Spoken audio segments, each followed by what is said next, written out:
નમસ્કાર દોસ્તો, good morning. નમસ્કાર.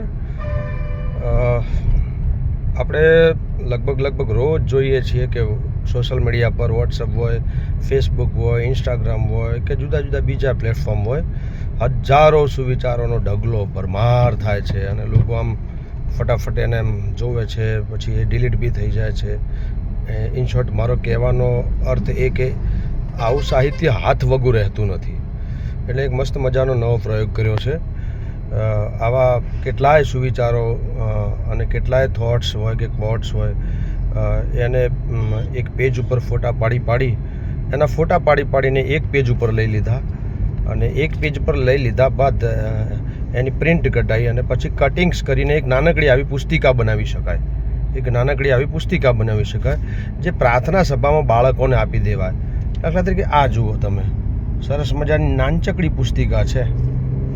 આ જુઓ તમે, આમાં કેટલાય સુવિચારો જે આપણને હાથ વગા રહેતા નથી.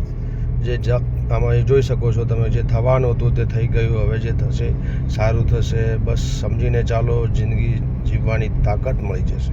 આવા તમે જોઈ શકો છો કેટલાય. આ પુસ્તિકા જોઈ શકો છો તમે, દેખો, કશું જ નથી. અહીંયા ક્લિપ મારી દીધી છે, કટિંગ્સ કરીને પુસ્તિકા નાનકડી બની ગઈ. આ પુસ્તિકા બની ગઈ છે.